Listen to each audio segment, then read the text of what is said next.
Grabar. Ok, entonces, uno de los principales puntos que hemos venido tratando de abordar hasta el día de hoy o hasta la noche de hoy tiene que ver con la parte de los riesgos bancarios. Sabemos y conocemos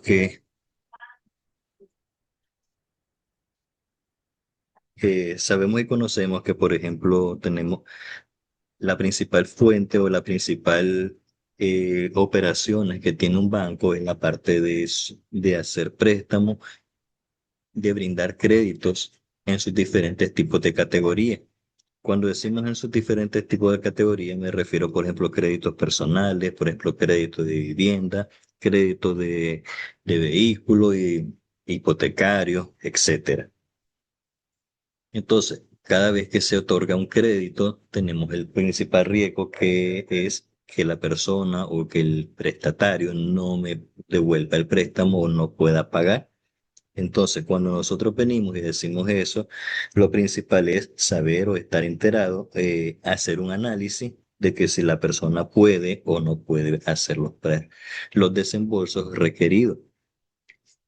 Entonces, ahí es donde viene cómo hacemos nosotros para conocer o para entender esto. Entonces, una de las principales cosas es esta persona que está aspirando al crédito tiene ya un historial o un récord crediticio de previo o ahorita lo vamos a hacer con nosotros. Si ya tiene un historial de crédito, qué tan bueno o qué en español nicaragüense, qué tan buena paga esta persona. Entiéndase, cuando decimos persona, nos referimos no solamente a las personas físicas o morales, sino también a las empresas, porque a las empresas también las conocemos como personas. La diferencia es que las conocemos como personas jurídicas. Entonces, lo principal es hasta ahorita venimos y decimos cómo está integrado el sistema financiero nicaragüense. No solamente está integrado por los bancos, sino también está integrado por la parte de instituciones financieras no bancarias, y también aún el mismo gobierno puede intervenir o puede otorgar créditos. El crédito va en dependencia del riesgo que por nosotros que se pueda tener. Cuando decimos Cuando decimos riesgo, entonces, entre mayores el riesgo, más alta es la tasa de interés. Si nosotros vamos y queremos indagar, la tasa de interés más alta son los préstamos personales o las tarjetas de crédito, porque hay un alto riesgo, un alto índice de que la persona no pueda pagar. Aquí es donde viene algo importante que a veces nosotros decimos: ¿quién es el principal interesado en que haga el pago? ¿El deudor o el banco? Si usted se fija, cuando la persona entra en el proceso de morosidad, la primera persona que interviene es el banco y comienza a hacer llamada. ¿Por qué comienza a hacer llamada? Porque necesita recuperar su crédito, necesita recuperar su plata o su fondo. Yo no sé si usted estaba enterada, pero por ejemplo, en el caso del Banco Central, hace una morosidad hacia las instituciones financieras cuando hay créditos o hay personas morosas. ¿Qué quiere decir esto? Se debe pagar una tasa al Banco Central por cada persona o por cada crédito que esté en mora. Entonces, ahí es donde viene la principal cosa, porque nosotros queremos, o porque el banco quiere que se haga efectivo sus pagos. Además de que tenemos que ver que el principal giro del negocio son los préstamos. Entonces, necesitamos tener una alta rotación. Alta rotación también tiene que ver como, por ejemplo, cuando nosotros veníamos a decir rotación de inventario. ¿Qué es rotación de inventario? Cada cuánto yo estoy vendiendo mi inventario.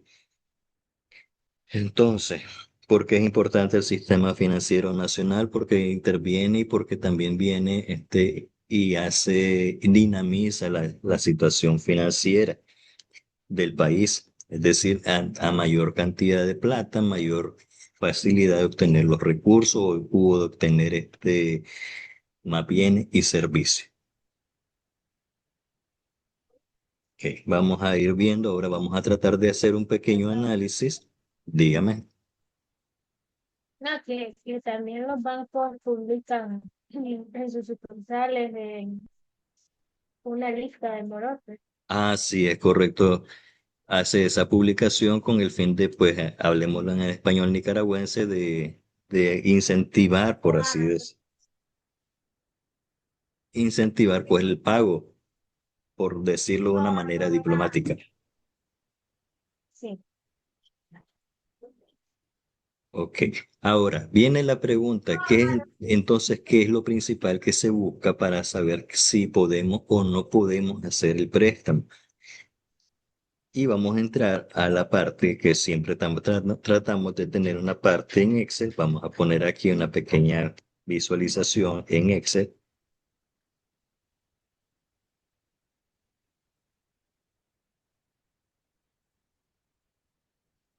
Esta es una fórmula que nosotros conocemos y que de manera general siempre se aplica, que es el activo es igual, ay, uf,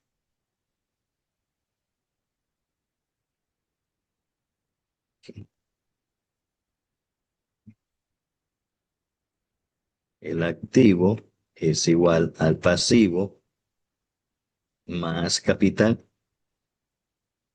Esto, ¿cómo lo podemos traducir nosotros de una manera sencilla? Activos son todos los bienes propiedad del negocio o propiedad de la empresa, o en este caso del que quiere hacer el préstamo, el que quiere obtener el préstamo.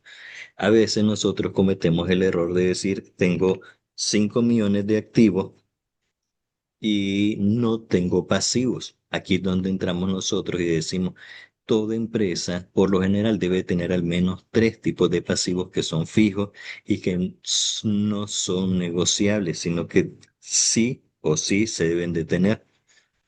¿Cuáles son esos tres pasivos que siempre se deben de tener? Número uno, el personal. Número dos, la parte de los servicios básicos. Y número tres, los impuestos.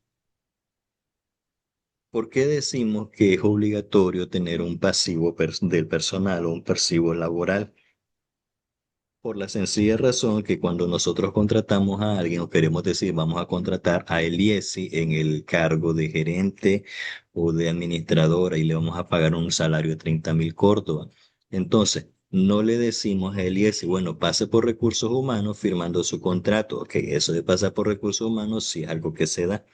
Sin embargo, lo que no se da es decirle pase por recursos humanos y luego pase por caja retirando su salario. Si nosotros le dijéramos a Elías y pase retirando su salario, entonces yo automáticamente yo no tendría una deuda de personal. Sin embargo, no se acostumbra a hacer eso porque decimos, ¿y qué pasa si Eliesi no tiene buenas costumbres y se retira sin haber prestado los servicios o se nos desaparece?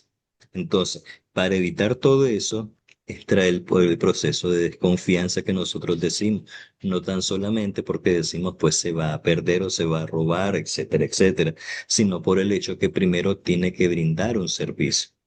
Y entonces, ¿en dónde entramos a la categoría de los salarios mensuales, quincenales? ¿Cómo le vamos a pagar? Si le vamos a pagar quincenal, si le vamos a pagar mensual. Por ejemplo, si nosotros decimos ahorita fuésemos a contratar a Elías en un salario, eh, vamos a decir, bueno, hoy es el día 28, día 30 hay pago. Entonces, muy posiblemente vamos a decirle a Elías, no, no te salió pago porque simplemente trabajaste 2 días o 3 días. Entonces, ese pago tuyo se te va a salir en la siguiente quincena o en el siguiente mes. Y eso es algo, pues, tolerable o es algo que se acostumbra a hacer. Pero al acostumbrarse a hacer, entonces eso me crea un pasivo y ese pasivo se llama personal. Y no solamente también está el salario, sino que están los gastos asociados. ¿Cuáles son los gastos asociados? Por ejemplo, el seguro laboral, por ejemplo, también el pago de INS patronal, de INATEC, de vacaciones, de aguinaldo, de indemnización. A veces le decimos a los chavalos de primer año que es más, que es preferible que vas a ser contratado y que se te pague todo tu salario o ser contratado y que no, y que te hagan retención. Sin embargo, si te hacen retenciones, entonces sabemos que estás acá entrando en una categoría, un personal fijo. En el caso de los servicios básicos, aquí le voy a hacer una pequeña pregunta. Mire acá.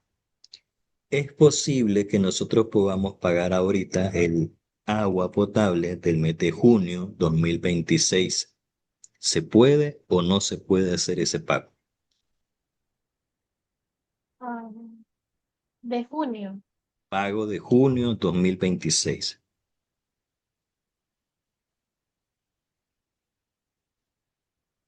como servicio básico. Sí, supongamos que decimos, vamos a efectuar el pago de servicios básicos por 10.000 Ajá, córdobas. Entonces, ok. se puede hacer el pago de servicios básicos de junio 2026. Aunque no haya terminado el mes. Ahí es donde está la principal pauta. Ajá. No ha terminado el mes, por lo tanto, yo no puedo efectuar el pago. Hasta que termine el mes, yo puedo saber cuánto es el monto de la factura, entonces yo puedo hacer el pago, pero no antes. Y por el hecho que hasta que se efectúe ese corte, entonces eso me va a generar a mí un pasivo. Y ese pasivo es por los servicios básicos. Y eso mismo obedece a todos los que son servicios básicos. Y el último y último pasivo que también se tiene son los impuestos, que los impuestos se deben de pagar sí o sí. Entonces, ¿por qué decimos que estos tres son pasivos que siempre se deben de pagar? ¿Qué pasa si yo no le pago a mi personal? Posiblemente la primera quincena yo voy a tener tal vez tranquila la persona o el primer mes. Sin embargo, ya el segundo o al tercer, posiblemente no lleguemos ni al tercero, porque ya empieza la inquietud y de hecho las personas pues tienen derecho a su salario. Nadie trabaja pues de gratis. Igual pasa en el caso de los servicios básicos. En el caso de los servicios básicos, posiblemente agua me va a poder, luz eléctrica me pueden esperar tal vez un mes, posiblemente, pero ya más tiempo no. Y en el caso de los impuestos, estamos hablando todavía de algo un poco más delicado. ¿Por qué? Porque estamos hablando de la DGI. La DGI, la alcaldía, tienen la potestad de aún cerrar los negocios. Entonces, peligro, entonces, nuestros principales deudas son estos de acá. Y a eso le sumamos que queremos hacer un análisis financiero. Entonces, el análisis financiero es decimos, ok, ¿qué tantos activos tenés? ¿Qué tantos pasivos tenés? ¿Cuánto es tu capital? Ese es el primer análisis. Segundo análisis que nosotros hacemos y todavía un poco más profundo, más detallado, es cómo están integrados esos activos, qué es lo que tenemos, cuánto de activo tenemos en propiedad, planta y equipo. Yo no sé si usted está enterado, usted conoce el término de propiedad, planta y equipo. ¿Conoce ese término? No, no, ¿No? no, Ok. no. Entonces, ese es un término contable que tiene que ver con lo que es activo fijo. Activo fijo entiéndase, por ejemplo, las propiedades, por ejemplo, las camionetas, por ejemplo, equipo de transporte, equipo de computación, mobiliario y equipo de oficina. Entonces, todo lo que es activo fijo o activo que se utiliza para poder operar dentro de una empresa. Pero la principal Ajá. característica es que se compra no para vender, sino para uso. Entonces, si yo compré sillas, pero es para mi uso, entonces se llama propiedad, planta y equipo. Pero por el hecho que lo compren para usarlo, entonces no es parte de mi inventario, entonces no me genera mi ingreso, sino que al contrario me genera un egreso.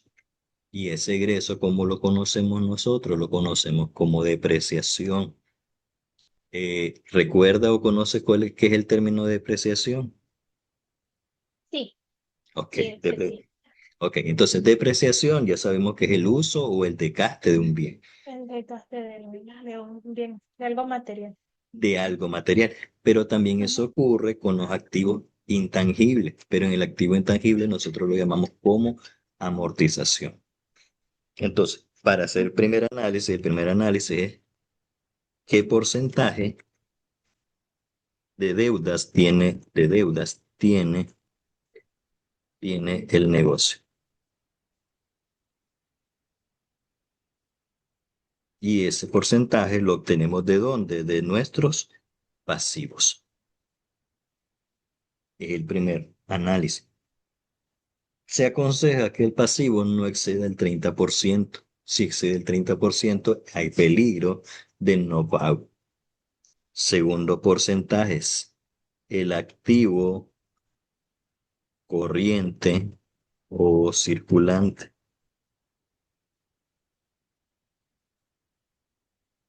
circulante entre mi pasivo circulante.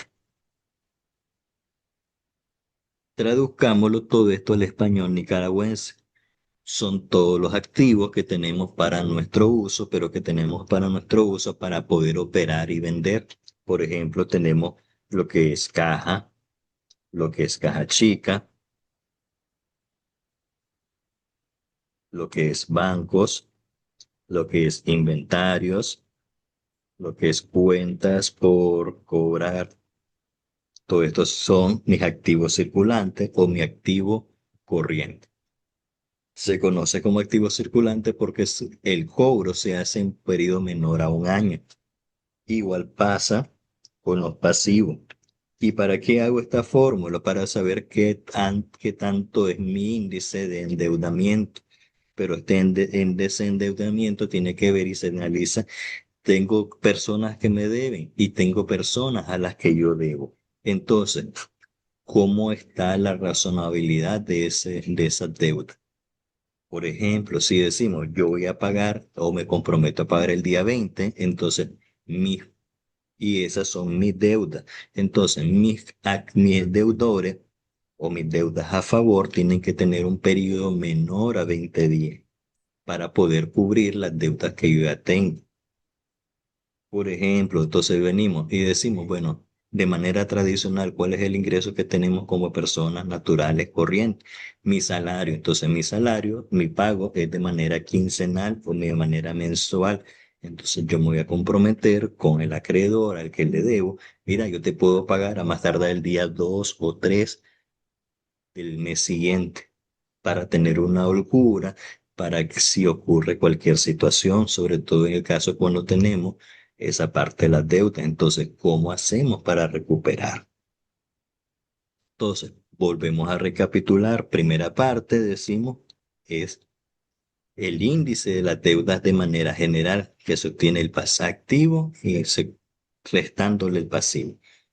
Vemos el índice de endeudamiento con la parte de saber cuánto es el porcentaje de la deuda que tiene en relación a sus activos. Y ya luego vamos esto se le llama prueba ácida. Y tiene que ver ya con los activos circulantes y con los pasivos circulantes, es decir, las deudas y los compromisos a corto plazo. Y el último que también tengo que tomar en consideración es la parte de la liquidez. En la liquidez yo tengo que restar mi inventario. Es la misma fórmula, pero yo le resto el inventario. ¿Por qué le tengo que restar el inventario? Porque yo no sé si ese inventario se va a ser vendido o no va a ser vendido. Entonces, este es el primer análisis que se hace. Ahora, como esto de aquí, hay muchas empresas que requieren a veces préstamos, entonces se requiere, en la mayoría de los casos, que todos los estados financieros que lleven una empresa sean certificados por un CPA. El CPA debe hacer todos estos cálculos respectivos y dar una opinión sobre si tiene o no tiene liquidez, sobre si tiene o no tiene capital para poder pagar. Ahora, hay momentos o hay lugares donde dicen, bueno, vamos a trabajar con la parte mancomunada. ¿Qué es la parte mancomunada? Por ejemplo, en el caso de los préstamos para vivienda. Entonces le dicen, bueno, fue Elías y su pareja, su esposo, su novio, entonces ambos van a sumar su ingreso para llegar a un monto tal. Entonces, pero eso ya son políticas propias de la empresa. Ojo, hay que tener cuidado, hay que saber hacer bien los cálculos y entonces aquí es donde entramos. No se debe autorizar inmediatamente. Entonces ahí es donde sabemos y vemos la principal riesgo que nosotros tenemos sobre si se paga o no se paga. ¿Y cuál es el principal riesgo? Vamos a volver a poner aquí que hay cosas, por ejemplo, hay cosas que en contabilidad, perdón, en la parte de arquitectura se le conoce como vicios ocultos. ¿Qué es no sé si has escuchado ese término de vicios ocultos? ¿Lo has escuchado hasta ahorita o todavía no? Sí, eso se escucha bastante en el área de contabilidad o ¿Y a qué se refiere esa parte de vicios ocultos? Bueno, si no estoy mal, Ujú. eh, es como algo que no puede detectarse a simple vista. Es correcto. Son Ajá. posibles o son posibles cosas que pueden afectar financieramente, porque estamos hablando desde el punto de vista Ujú, contable, que puede afectar financieramente a la empresa. ujú, A ver, por ejemplo, ¿qué podría ser? Posiblemente podría ser el despido de una persona. ¿Por qué podría ser el despido de una persona? Porque posiblemente esta persona pueda hacer una denuncia y decir, bueno, voy a ir al Ministerio del Trabajo y no estoy de acuerdo con lo que me estás pagando. Entonces voy a ir y voy a denunciar que no me estás pagando lo correcto. Entonces eso me va a generar un mayor índice de salida de dinero. Entonces, ¿cómo se hacen esos cálculos? Bueno, se hacen a través de volvemos nuevamente a un análisis financiero, un análisis exhaustivo. Ahora, el riesgo o los vicios ocultos jamás se van a poder desaparecer. Eso está como la parte de los riesgos. A ver, por ejemplo, ahorita nosotros tenemos un riesgo, bueno, por ejemplo, ahorita yo estoy acá dentro de mi casa y yo digo, hay un riesgo que, por ejemplo, en la calle o en el aire se dé, por ejemplo, ahorita un terremoto. Sí es un riesgo porque estamos en un país sísmico. Yo no sé en qué momento se pueda dar un sismo de alta densidad. Está en riesgo, sí está en riesgo, pero, ok, ¿cómo mitigamos ese riesgo? Entonces, ¿cómo lo mitigamos? Entonces, en el caso de las casas, bueno, tratar de hacer una construcción adecuada que soporte la mayor cantidad de sismos. ¿Cómo mitigamos nosotros en el caso de la parte financiera? Ok, haciendo los adecuados cálculos. Posiblemente, o más que posiblemente, es obtener una parte, como decimos nosotros, una tercera o una segunda opinión, que esa lo obtenemos a través del CPA. No sé si hasta acá tenemos preguntas. No, no, todo bien. Ok. Ahora, recordemos que también tenemos que ver también o entrar de nuevo a aquellos dos conceptos que ya lo hemos estudiado, que son el factoring y el leasing, donde tenemos que ver la parte de los arrendamientos financieros, cómo se emiten pagos y todo eso. Posiblemente no voy a tratar de entrar mucho en detalle con esto porque ya hicimos un análisis anteriormente de esto, de cómo se da. Y incluso hicimos un análisis acerca de cómo pasó en nuestro país para poder ver que no estamos inventando, sino que todo viene a través de la vida real. Esta era la parte de los intermediarios financieros. Aquí, ok, aquí ya le tenemos la primera tareita. ¿Cómo ocurren? Sabemos que hay algo que se llama bolsa de valores. Entonces, la tareita que le vamos a poner para esta semana, para esta sesión 2, cómo funciona la bolsa de valores, en qué se basa la ganancia que tienen esta bolsa de valores, en el caso de las acciones, cómo funciona todo eso. Un pequeño documentito donde usted me explique esa parte. Eh, Y esa la tendríamos por un valor de 20 puntos. Igual la entregamos al siguiente domingo para que no tengamos tan cerca Es la... en un contexto nacional, sería lo de bolsa de valores. Correcto, correcto. Entonces, Ok. los conceptos, cómo funciona y todo, cuál es la Ujú, ganancia que se tiene, todo lo ok. necesario. Eso está como que si yo le diga ahorita, Elías, si necesito que usted me dé su dirección, estoy poniéndole, no le estoy pidiendo la dirección, estoy poniendo ejemplo. Entonces, usted quiere que yo llegue a su casa, entonces usted me va a poner las mejores puntos de referencia. Me va a decir, por ejemplo, del Banpro, 5 cuadras hacia el lago, y después de ahí vas a Ujú, tomar y comenzamos a hacerlo de la manera más clara posible. Sí, esto ujú, también recuerde también que estamos hablando de un contexto de educación. Si usted lo puede acompañar de ciertas imágenes que llamen un poco la atención, perfecto. ok, ok.